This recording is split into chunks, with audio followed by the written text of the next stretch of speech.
इसलिए गुरु डॉक्टर है। डॉक्टर क्या करता है, नब्ज पकड़ करके और दवा देता है। ऐसे ही ये मन की नब्ज पकड़ करके दवा देगा कि तुम्हारा मन क्या चाहता है, तभी तो वो दवा देगा। इसलिए ये परंपरा रखी गई कि तुम क्या खाते हो, क्योंकि जैसा खाओगे वैसा मन बनेगा, और मन जैसा बनेगा वैसे आपके परिणाम बनेंगे, वैसे आपके भाव बनेंगे, और जैसे आपके भाव बनेंगे, क्योंकि पुद्गल कर्म जो होता है वो पर निमित्त, पुद्गल कर्म निमित्त है हमारे इस चेतना को जागने में और सुलाने में, हमारी इस पर्याय को बनाने में ये पुद्गल ही साधन बनता है। यही पुद्गल से हम चाहें तो क्या साध्य को प्राप्त कर सकते हैं, और यही पुद्गल से चाहें तो अपने साध्य से बिछुड़ सकते हैं।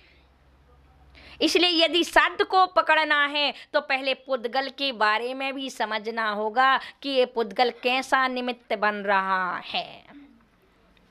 ये अनाज तुम्हारा क्या निमित्त बन रहा है। इस अनाज से, जैसे आप कभी देखना, एक गिलास पानी है और इस गिलास पानी में यदि तुम और दूसरा पानी डालोगे तो बह जाएगा, और इसमें यदि चीनी मिला दो तो शायद वह मीठा हो जाए। ऐसे ही तुम्हारा ज्ञान है। यदि इस ज्ञान को कसायों से भर दिया गया है और इस ज्ञान में यदि वैराग का बीज डल जाए या पंचेंद्रिय निरोध का बीज डल जाए तो यह क्या हो जाएगा, फिल्टर हो करके मीठा हो जाएगा। ये परिणाम तुम्हारे जो पुद्गल रूप बन रहे हैं वो आत्म रूप बन जाएंगे, भावना बदल जाएगी। इसलिए भावना को बदलने के लिए, भावों को बदलने के लिए पहले अनाज साधन बनता है। क्या बनता है? अनाज, अर्थात तुम्हारा भोजन साधन बनता है। इसलिए भोजन कैसे होना चाहिए, क्योंकि अपने भावों का भोजन किया जाता है। तो पहले के जमाने में जो भोजन बनाते थे तो उस समय मंत्रित बनाते थे। चक्की जब चलाते थे तो ड़मोकार मंत्र पढ़ कर के बनाते थे, क्योंकि भावना का प्रधान की प्रभाव पड़ता ही फाइनल है। अमेरिका में रिसर्च किया गया अमेरिका में भावनाओं का, अर्थात एक अस्पताल में बहुत सारे बीमार व्यक्ति थे। अब उनकी सेवा के लिए कोटे बाई कोटे में विभाग कर दिया गया। एक कोटे में 10 लोगों को, एक कोटे में 20 लोगों, ऐसे जैसे जैसा बड़ा कमरा वैसा छोटा कमरा के हिसाब से। और उसमें उन्होंने रिसर्च किया कि 3 कमराओं में जितने भी मरीज थे उनकी बीमारियों को दूर करने के लिए उनकी सेवक रखे गए, और उन सेवकों में पहले कमरे में रखे गए जो क्रूर विचार वाले थे, जो मांसाहारी आदि विचार वाले थे, ऐसा भोजन करने वाले थे, उनकी सेवा के लिए रखा गया। और एक जो थे मध्यम वर्ग वाले थे, जो जमीकंद आदि खाने वाले थे, ऐसे विचार वालों को रखा गया। और एक जो सात्विक भोजन करने वाले थे, शुद्ध भोजन करने वाले थे, उनकी। अब देखा गया तो तीनों कमरे के डॉक्टर एक था, सेवक सभी एक सी वो करते थे।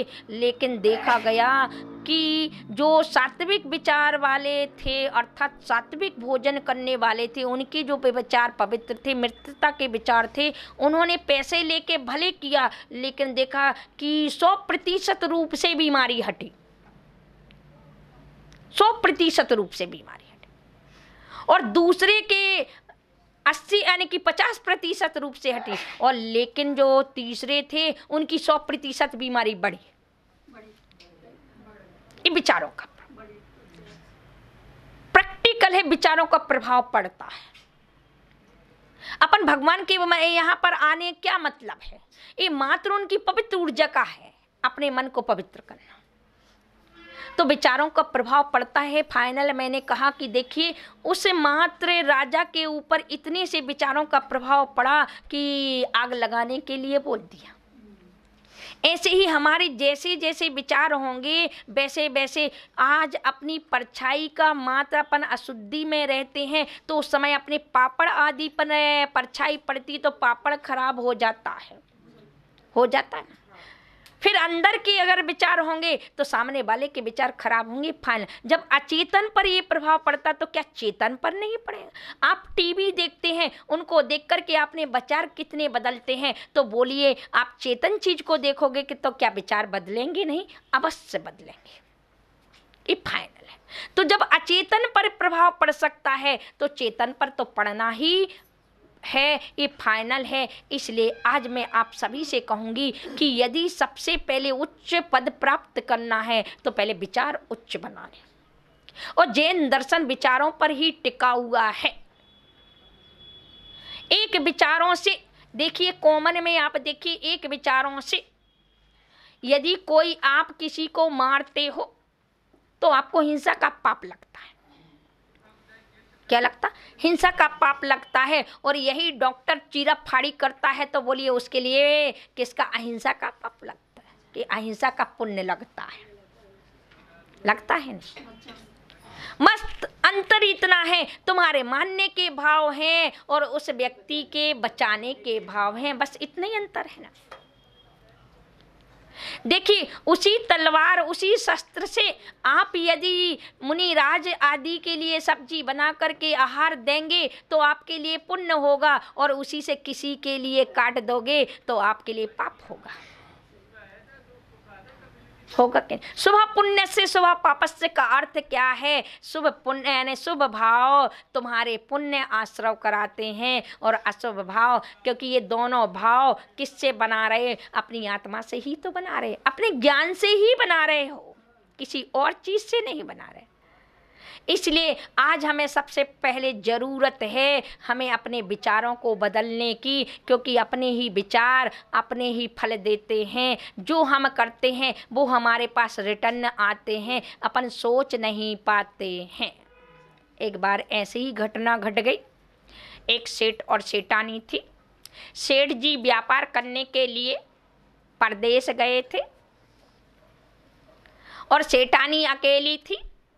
तो सेठानी ने सोचा मैं क्या करूं, घर में अकेली हूं, तो उसने सोचा मैं भी यात्रा कर लूं आसपास की। और वह अकेली यात्रा के लिए पहले पैदल विहार होते थे, क्योंकि पहले ये वाहन आदि नहीं थे, तो वो पैदल गई कुछ सहेलियों के साथ। तो सहेली तो बढ़ गई, ये सेठानी थी, कभी चली फिरी नहीं, इसलिए ताकत नहीं थी, तो वह थक गई। तो उसने सोचा रात्रि में विहार नहीं करे, और एक आश्रम मिला। अन्य जाति के साधु थे लेकिन पवित्र विचार वाले थे, पवित्र विचार वाले थे, सुंदर शरीर वाला था, पुजारी था। और उस पुजारी को देख करके सेठानी वहाँ रुक गई। सेठानी जैसे ही रुकती है उसके लिए सुरक्षित स्थान दिया जाता। पवित्र विचार धर्मात्मा था, वो भी भले अन्य जाति का था। ध्यान रखना, कोई के चाहे जैन धर्म में पले चाहे कोई भी धर्म में पले, यदि विचार आपके उत्तम हैं तो आप उच्च कुलीन ही हो। धर्म को विभाग करने वाले अपने ही परिणाम है, धर्म विभाग वाला नहीं होता है। धर्म का अर्थ होता है धारण करो रग रग से मर्म को। चाहे वह नारकी पालन करे, चाहे वह देवता पालन करे, चाहे वह त्रियंच पालन करे, चाहे वह नीच गोत्री पालन करे, चाहे वो उच्च गोत्री पालन करे, चाहे वो भोग भूमि का जीव पालन करे, और चाहे कर्म भूमि का जीव पालन करे, जो भी अहिंसा को पालन करेगा अहिंसा का ही फल मिलेगा, और जो हिंसा को पालन करेगा तो वो हिंसा का फल मिलेगा। ये ध्यान रखना, भाव जिनके जैसे होंगे फल उनको ही मिलेगा, उनको ही मिलेगा। यहाँ पर वह व्यक्ति, वह सेठानी ने जैसे ही उसका रूप देखा और भाव बदल गए। भाव बदलते ही उल्टा हो गया। रक्षक था पुजारी और उसके ही प्रति उसके भाव बिगड़ गए, और वह आकर के रात में कुछ इष्टा आदि करने लगी। लेकिन वो धर्मात्मा था, उसके भाव नहीं बिगड़े। और जब उसके भाव नहीं बिगड़े तो उसने कहा तुम मेरी माँ के समान हो और ये क्या विचार कर रही हो, और एक नगर की सेठानी हो, सोचिए आप अपने विषय में। और सेठानी तो भाव जब बिगड़ जाते, चित्त जब खराब होता है, मन जब खराब होता है तो कुछ नहीं दिखता है। नहीं, असफल रही तो उसने सोचा अब ये मेरा राज बता देगा। अब उसने दूसरा रूप बनाया। क्या बनाया? तिरिया चरित्र पहचानना बहुत टेढ़ी खीर है, कब बदल जाए गिरगिट की भांति। अब उसने सोचा कहीं सेठ जी आकर के गांव में मेरे इसके बारे में ना बता दे ये पुजारी, तो उसने सोचा अब इसको तो खत्म ही करना पड़े।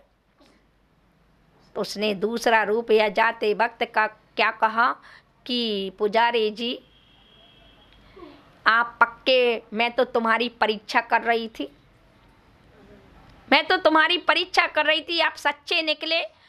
आज आपको भोजन के लिए मेरे यहाँ आना है, आज आपको मेरे यहाँ भोजन को आना है। पुजारी तो धर्मात्मा था और सहज था।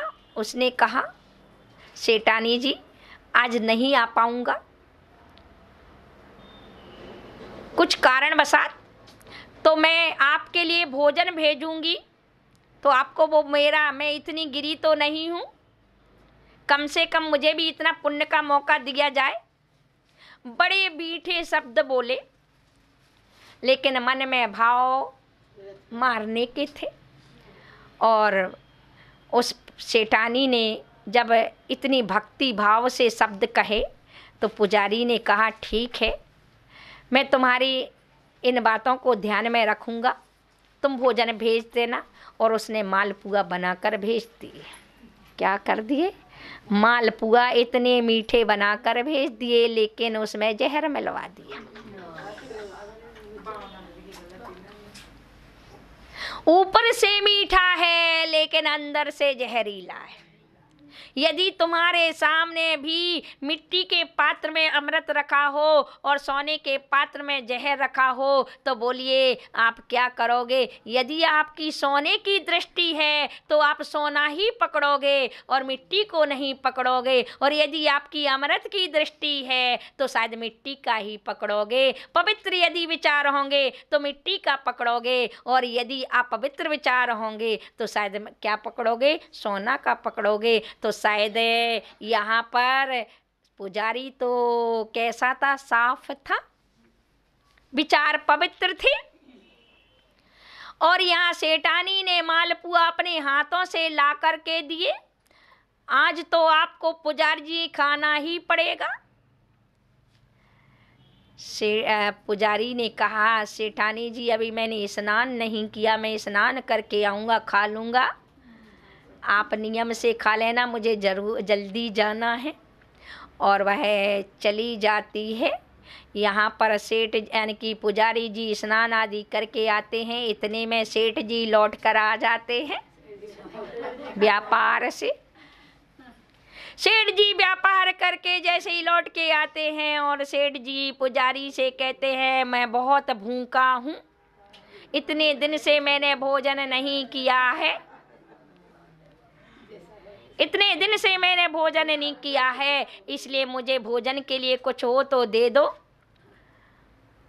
पुजारी तो साफ हृदय का था, और जैसे ही वह सेठानी के द्वारा दिए गए मालपुआ को देखता है, चलो मैं तो दूसरा कुछ खा लूँगा, लेकिन आज तुम ये खा लो।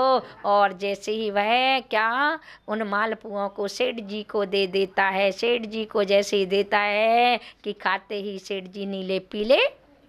सेठानी शाम को लौट करके आती है। वह तो ये देखने आई थी कि पुजारी जी तो धराशायी हो गए होंगे, लेकिन जैसे देखते से यानी कि पुजारी जी तो पूजा कर रहे हैं, और पुजारी जी से पूछता है कि क्या आपने मालपुए नहीं खाए? मालपुए सेठानी जी क्या करूं, मजबूरी आ गई थी। मालपुए एक कोई आया उसको खिला दिए, तो देखा कि वो तो सोच रहे थे सेठ जी सो रहे, लेकिन हमेशा के लिए सो गए। और सेठानी ने देखा कि सेठ जी ये तो मेरे ही पति देव है, और फिर छाती पीट पीट करके रोने लगी। देखिए एक कुविचारों का परिणाम, देखिए अपने तिर्य चरित्र का परिणाम देखिए। जो पर का बुरा सोचता है खुद का बुरा हो जाता है। ये परिणामों का फल तुरंत का तुरंत मिलता है। हम सोच नहीं पाते हैं, अंदर में फलाने का फलाना हो जाए, फलाने का फलाना हो जाए, ऐसा जो छोट यानी कि सोचते रहते हो, इसका ऐसा हो जाए, इसका वैसा हो जाए। घर घर में ये हो रहा कि नहीं, देवरानी जिठानी में हो रहा, सास बहू में हो रहा है, भाई भाई में हो रहा, एक दूसरे को कोसा जा रहा है। यही परिणाम तुम्हें कहाँ ले जाएंगे, नरक निगोद ले जाएंगे। तुम उसका कर पाए या नहीं कर पाए, लेकिन तुम्हारे परिणामों में तुम्हें फल मिल गया। क्या हो गया?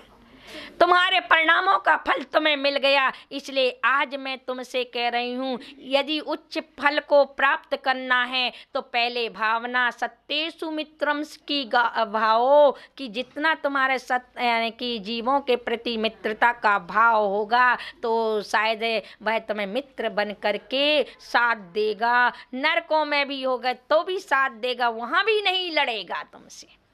और यदि तुम यहाँ देवरानी जेठानी बन करके भी यदि बैर का भाव रखोगे तो क्या होगा कि रिश्ते भी होते हुए भी तुम क्या नारकी के जैसे 10 भाव तक बैर का बदला कमट और किसके समान, मरुभूति के समान चलता रहेगा, पारसनाथ के समान चलता रहेगा। इसलिए ये बैर सदा क्या करने वाला है, अर्थात मेल मेल को देने वाला है, पाप पाप को देने वाला है। इसलिए पाप को पाप में नहीं मिलाएं, यदि पाप को मिलाना तो पुण्य में मिला दीजिए, अर्थात परिणामों को सुधार लीजिए। यदि परिणाम सुधर जाएंगे तो पर्याय सुधर जाएगी, परिणति सुधर जाएगी, और परिणति सुधर गई तो पर्याय सुधर गई, और पर्याय यदि सुधर गई तो समझ लेना आप परमात्मा बन जाएंगे। इसलिए सबसे पहले सत्रेषु मित्रम गुण सुप्रमोदम, अर्थात गुणवान को देख करके ईर्षा जलन नहीं, गुणवान को देखकर प्रमोद करना। क्या करना? गुणवान को देख करके प्रमोद करना।